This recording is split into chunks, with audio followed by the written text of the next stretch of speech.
Hali gani ndugu mpenzi mtazamaji wa P-Man TV popote pale ulipo. Ni matumaini yangu mzima na wa afya tele. Karibu kwenye masimulizi yetu, na leo tutakuwa na historia juu ya kisa kizima cha Nabii Ibrahim. Jina langu naitwa Amani Zuberi, tafadhali ungana nami. Karibu sana.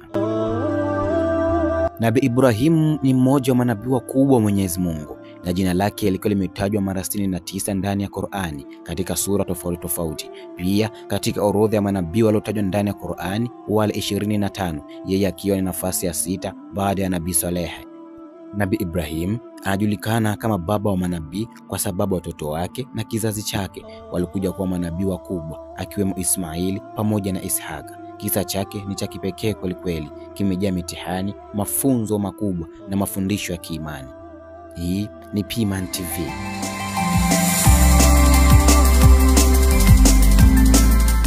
Nabii Ibrahim alizaliwa katika mji wa Ur wa Kaldayo, ambapo eneo hilo kwa sasa ni Iraq. Kipindi hicho watu walikuwa kiabudu masanamu, nyota, mwezi, jua, na hata mfalme wao, Mfalme Namrudha, alitangaza kuwa yeye ni Mungu. Baba yake Ibrahim alijulikana kwa jina la Azar au Tarehe. Alikuwa ni mmoja wa wachongaji na wauzaji wakubwa wa masanamu. Tangu akiwa mtoto mdogo, Nabii Ibrahim alianza kuhoji imani ya jamii yake. Aliwaona watu wakisujudu na kuomba kwa masanamu ambazo haziwezi hata kusema, kusikia wala kusaidia chochote. Alishangaa kwa nini wanadamu wanaviabudu vitu walivyotengeneza kwa mikono yao wenyewe. Katika harakati zake za kutafuta ukweli, Nabii Ibrahim alianza kufanya tafakuri ya kina. Kwanza aliangalia nyota na akasema, huyu ndiye Mola wangu. Lakini nyota ilipozama akasema tena, siwezi kumwabudu aliyezama. Kisha akaangalia mwezi ulipong'aa usiku na akasema, huyu ndiye Mola wangu. Lakini mwezi ulipozama kisha akasema tena, ikiwa Mola wangu haniongozi, nitakuwa ni miongoni mwa waliopotea. Halafu akaona jua likiangaza na alisema pia, hili ndio kubwa zaidi, labda huyu ndiye Mola wangu. Lakini jua lilipozama akasema tena, enyi watu, mimi si mshirikina, simshirikishi Mwenyezi Mungu kwa kitu chochote. Baada ya tafakuri hizi, Ibrahim alithibitisha kwamba hakuna aliye na uwezo wa kumzidi Mwenyezi Mungu, Mungu mkweli na Mungu mmoja tu. Baada ya miezi mingi kupita, Ibrahim alipoona kuwa watu wake bado wanaendelea kufanya shiriki, yani kumshirikisha Mwenyezi Mungu, aliamua kuwafundisha kwa vitendo. Siku moja watu wa mji huo waliondoka kwenda kwenye sherehe. Ibrahim aliingia katika hekalu lao la masanamu akiwa na shoka, akaanza kuvunja masanamu yote isipokuwa moja kubwa sana. Kisha akaliwekea shoka juu ya bega hilo sanamu kubwa. Waliporudi wakashangaa kuona masanamu yao yakiwa yamevunjwa, na wakauliza, nani amevunja miungu yetu? Baadhi yao wakakumbuka kuwa Ibrahim alikuwa akiwadhihaki kuhusu kuabudu masanamu. Wakamwita Nabii Ibrahim na kumuuliza, je, wewe ndio uliovunja masanamu yetu? Nabii Ibrahim akajibu kwa hekima, hapana, ni hili sanamu kubwa lililofanya hivyo. Waulizeni masanamu haya kama yanaweza kuzungumza. Watu wakajikuta wanatafakari na kugundua kwamba kweli kabisa masanamu hayawezi kuzungumza. Ibrahim akawaambia, mnawezaje kuabudu miungu wasiowasaidia? Sambamba na yote haya, Mfalme Namrudha na makuhani wa dini za kisanamu walikasirika kweli kweli.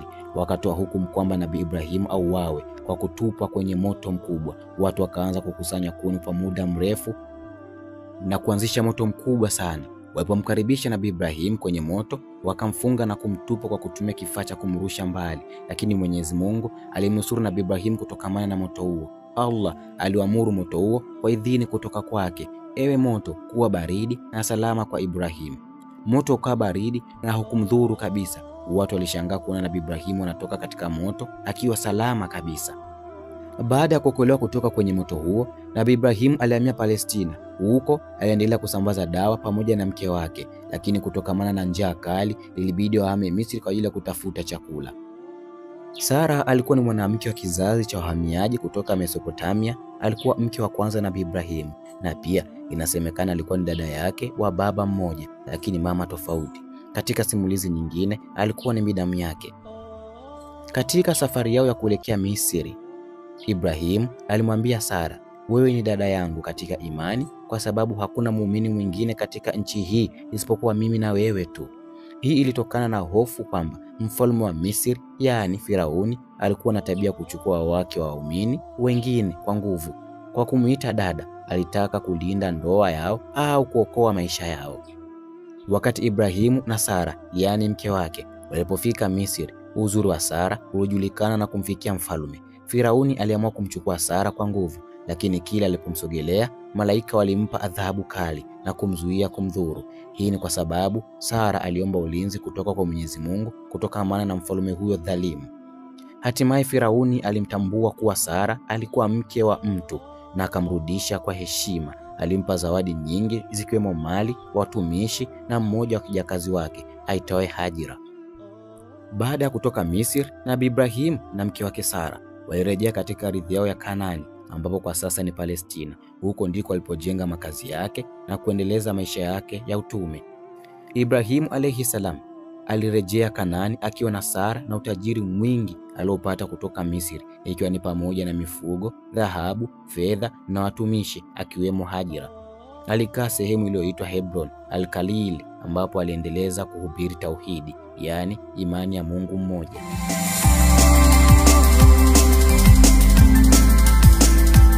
Kwa miaka mingi sana kupita, Sara na Ibrahimu hawakufanikiwa kupata mtoto, na maombi ya Nabii Ibrahimu kwa Mwenyezi Mungu kila siku alikuwa akimwomba Mwenyezi Mungu amjalie mtoto mwenye subira, mvumilivu, mwenye hekima atakayekuja kumrithi baada yake. Kutokana na mapenzi ya dhati ya Sara kwa Ibrahimu, Sara alimruhusu Hajira kuolewa naye ili apate mtoto, na hili lilikuwa jaribio kubwa sana kwa Sara, lakini alijitahidi kuwa mvumilivu. Baada ya Nabii Ibrahimu kumwoa Hajira, Hajira alifanikiwa kupata mtoto wa kwanza wa Nabii Ibrahimu aitwa Ismaili. Uzazi huu ulimletea faraja sana Nabii Ibrahimu alayhi salam, lakini kwa upande wa Sara ulikuwa ni mtihani mkubwa wa wivu wa kike. Nabii Ibrahimu alikuwa na mpwa wake, yaani Luti, ambaye pia naye alikuwa ni nabii. Wote walikuwa na mifugo mingi kweli, lakini malisho hayakutosha kwa wote, hivyo wakakubaliana kugawana ardhi. Luti alihamia Sodoma na Gomora, ambapo watu wake walikuwa wakitenda maovu. Huko alitumwa kuwaonya. Siku moja malaika watatu walimtembea Nabii Ibrahimu, akiwemo Jibrili, Mikaeli na Israfili. Malaika hawa walikuja kwa sura binadamu, na Nabii Ibrahimu hakujua mara moja kuwa ni malaika. Malaika walifika nyumbani kwa Ibrahimu na wakasalimiana naye kwa amani. Kwa kuwa alikuwa ni mwenyeji mwema, aliwachinjia ndama mnono kweli na akawaandalia chakula. Alishangaa kuona kuwa wageni wale hawali, jambo lilomfanya ahisi hofu. Lakini malaika walimtuliza na kumwambia kuwa walitumwa na Mwenyezi Mungu. Walimpa habari njema kwamba mke wake Sara angejifungua mtoto Ishaka, ingawa alikuwa ni mzee. Sara aliposikia alishangaa na hata kucheka, kwa sababu hakuamini angewezaje kupata mtoto hali ya kuwa tayari kuwa mzee. Ambayo tukio hili Mwenyezi Mungu Subhanahu wa Ta'ala ameelezea katika Qur'ani, Suratul Hud, sura 11 aya 69 mpaka 72. Na mitume wetu walipomjia Nabii Ibrahimu kwa bishara njema, wakasema amani. Akasema amani. Hakukawia kuleta ndama aliyokokwa, lakini walipoona mikono yao haifikii kwenye chakula chao, walichukia na kuhisi hofu kwao. Wakasema usiogope, hakika sisi tumetumwa kwa watu wa Luti. Na mkewe alikuwa akisimama, akacheka. Basi tukampa bishara njema ya kupata mtoto Ishaka, na baada ya Ishaka atakuja Nabii Yakube. Hapa tunaona kwamba mke wa Nabii Ibrahimu, Sara, alishangazwa na bishara hiyo, kwa sababu alijiona ni mzee tena tasa. Atawezaje kupata mtoto hali ya kuwa ni mzee? Pia Mwenyezi Mungu katika surati Dhariyati, sura ya 51 aya 28 mpaka 30, basi akaogopa kwao, wakasema usiogope, na wakampa bishara njema ya mtoto mwenye elimu. Mkewe akaja kwa makelele akijipiga usoni, akasema mimi ni tasa na ni mzee. Hii inaonyesha kwamba Sara hakutegemea kupata mtoto kwa sababu ya umri wake mkubwa, lakini Allah alimpa mtoto kwa uwezo wake usio wa mipaka. Pia Mwenyezi Mungu Subhanahu wa Ta'ala katika Suratul Hijra, sura ya 15 aya ya 54 mpaka ya 56, Mwenyezi Mungu anasema, na akasema, je, mtanipa bishara njema hali umri wangu umekwenda sana? Mmenipa bishara gani basi? Wakasema, tumekupa bishara njema kwa haki, basi usiwe miongoni mwa wenye kukata tamaa. Akasema, nani akate tamaa na rehema za Mola wake mlezi isipokuwa wale waliopotea? Hapa Nabii Ibrahim anasisitiza kwamba hakuna kinachoshindikana kwa Mwenyezi Mungu, na Sara amepewa bishara hiyo kwa kuwa ni mpango wa Mwenyezi Mungu. Baada ya kumpa habari njema ya mtoto, malaika walimwelekeza Nabii Ibrahimu alayhi salam kuwa wametumwa kwa Nabii Luti kuangamiza watu wake waliokuwa wakitenda maovu.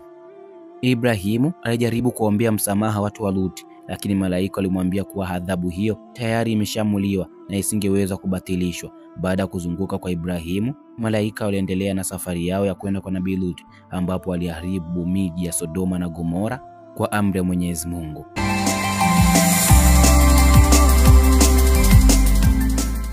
Nabii Ibrahimu alikuwa ni msafiri wa mara kwa mara, akihubiri ujumbe wa Mwenyezi Mungu katika sehemu mbalimbali. Baada ya Kanani, alisafiri hadi Maka, ambapo alimpeleka Hajira na Ismaili kwa amri ya Mwenyezi Mungu. Kutokamana na amri hiyo Mwenyezi Mungu, Nabii Ibrahimu alimpeleka Hajira na mtoto wake Ismaili katika jangwa kame la Maka. Hajira alipofika huko, alihisi upweke na hofu. Alipoona hakuna maji, alianza kukimbia kati ya vilima viwili, Safa na Marwa, mara 7 kutafuta maji kwa ajili ya mwanae. Ndipo Mwenyezi Mungu alipoleta miujiza ya kisima cha Zamzam kilichotiririka kutoka ardhini kwa ajili yao. Zamzam ni neno la Kiarabu lenye maana kukusanya au kukifanya kitu kwa sehemu moja kisitawanyike, ambapo pindi Hajira anachukua ile maji kwa ajili ya kumpatia mwanae, alikuwa akitamka neno Zamzam Zamzam, yani kusanya kusanya. Pia kuna vilima viwili vya Safa na Marwa, ambapo vilima hivi vina historia kubwa katika Uislamu. Baada ya muda, watu wa kabila la Juham walikuja na kukaa katika eneo hilo. Ismaili alikuwa na kuoa katika kabila hilo na kizazi chake kikawa kimeenea Maka.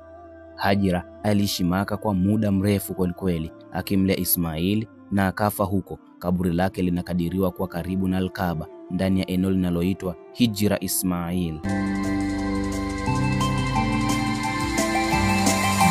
Baada ya Nabii Ibrahimu kumpeleka mke wake Hajira na mwanae Ismaili katika bonde la Maka, ambalo wakati huo palikuwa kuna watu wala maji, Ismaili alikuwa na hatimaye akawa kijana. Wakati huo Mwenyezi Mungu alimpa Nabii Ibrahimu amri ya kujenga nyumba ya ibada, yani Al-Kaaba, katika eneo hilo takatifu.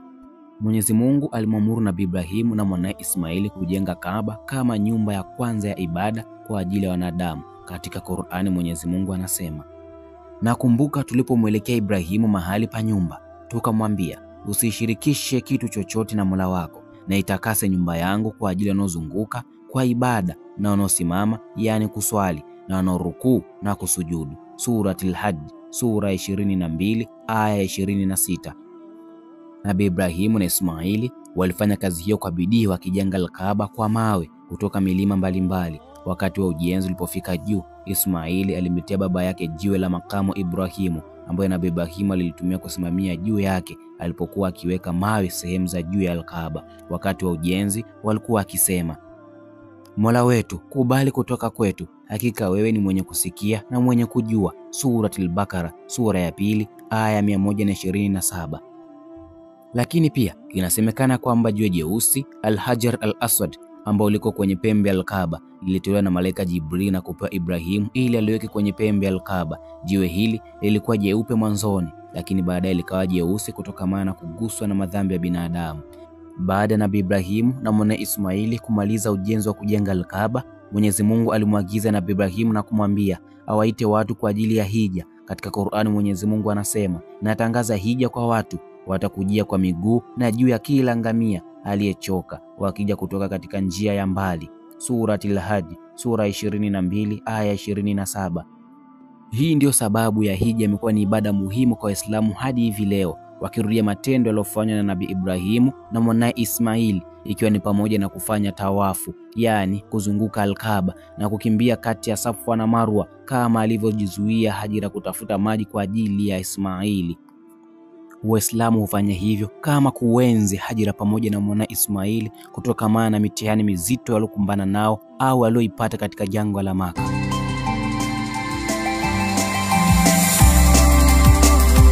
Yote kwa yote na baada ya yote, baada ya miezi mingi sana kupita, Mwenyezi Mungu alimjaribu tena Nabii Ibrahimu kwa kumwamuru amchinje mwanae mpendwa, yani Ismaili alayhi salam.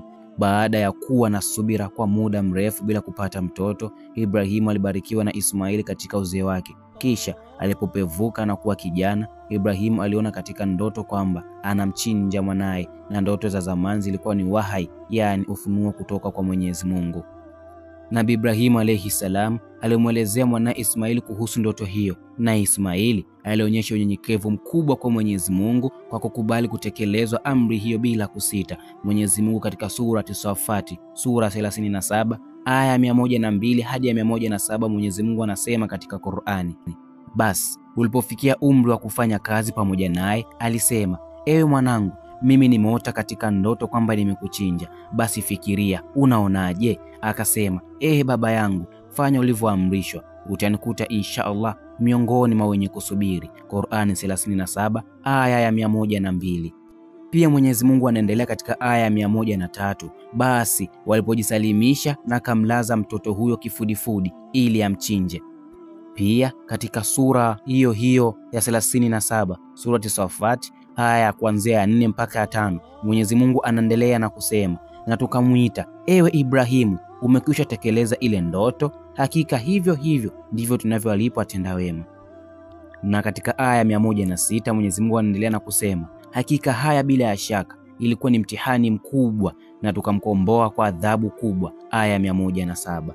Katika aya hizi tunapata ushahidi kwamba Mwenyezi Mungu alimjaribu Ibrahimu kwa agizo hilo, lakini kabla hajamchinja mwanae, Mwenyezi Mungu alimkomboa kwa kondoo mkubwa aliyeletwa kama fidia. Hakika hili ni moja masimulizi muhimu katika Uislamu yanayofundisha kumtegemea Mwenyezi Mungu na kufanya matakwa yake bila kusita, na fundisho hili au kisa hiki ndio sababu ya watu kuchinja siku ya Idi kubwa. Kutokana na ahadi ya Mwenyezi Mungu, Sara na yeye alipata mtoto akiwa na umri wa miaka 90.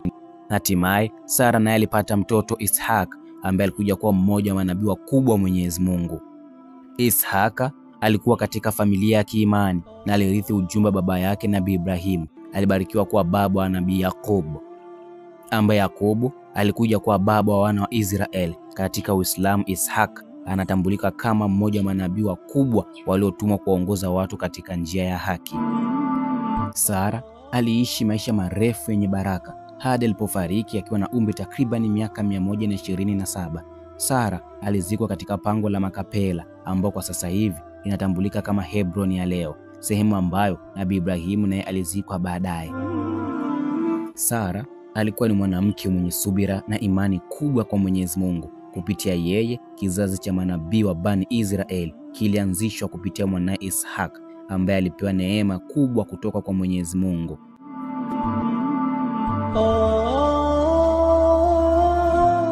Baada ya Sara kufariki, Nabii Ibrahim alioa mwanamke mwingine aliyoitwa Kutara. Kutara inasemekana alikuwa kutoka kabila la Kanani au Midian. Kupitia yeye, Nabii Ibrahim alipata watoto wengine 6, ambao watoto hao wa kwanza alikuwa ni Zimrani, Jokshani, Midani, Midiani, Ishbak na Shuaihi.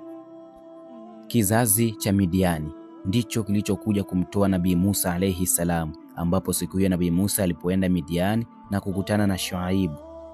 Baada ya maisha marefu, Kutara mke wa Ibrahimu naye alifariki na alizikwa katika eneo la Hebron, ambao kwa sasa hivi ni Palestina, karibu na kaburi la Ibrahimu alayhi salam.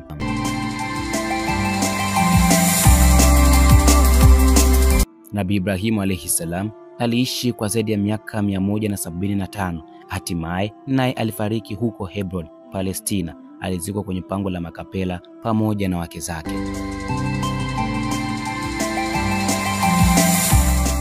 Kisa cha Nabii Ibrahimu ni mfano wa imani thabiti na utiifu mbele ya Mwenyezi Mungu. Alishinda majaribio mengi, ikiwemo kutupwa motoni na mfalme Namrudha, safari ya hijra na jaribio la kumchinja mwanae Ismaili, ambapo Mwenyezi Mungu alimrehemu na badala yake akatoa mnyama wa kuchinjwa. Pamoja na mwanae Ismaili walijenga Al-Kaaba, na safari ya hijra kati ya Safa na Marwa ikawa ni ibada muhimu kwa waumini. Wake zake Sara na Hajira walikuwa sehemu ya safari yake ya kiimani, na kizazi chake kilibarikiwa kuwa na manabii wakubwa. Maisha yake yanatufundisha kumtegemea Mwenyezi Mungu, kujitoa kwa ajili ya haki na kushikamana na uongofu wa kweli.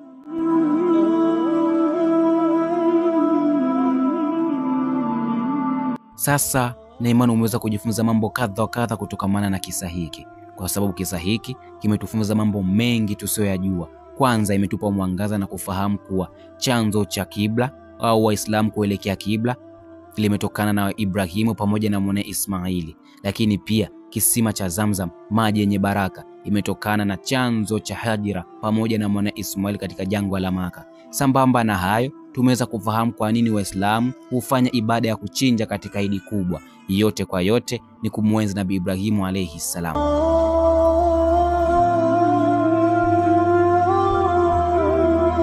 Nichukue muda huu kwa kutoa shukrani zangu za dhati kwa wasikilizaji na wafuatiliaji wa P-Man TV popote pale mlipo. Ni matumaini yangu mlikuwa nami mwanzo mpaka mwisho, mpaka tamati ya simulizi yetu hii nzuri juu ya kisa cha Nabii Ibrahim. Waswahili wanasema kila chenye mwanzo huwa kikosi na mwisho wake. Niwaombe tuendelee kusubscribe, kucomment na kulike ili tuweze kuwa kwanza kupata muendelezo kwenye vipindi vijavyo. Jina langu naitwa Amani Zuberi. Wabillahi tawfiq. Wa assalamu alaikum wa rahmatullahi wa barakatuh.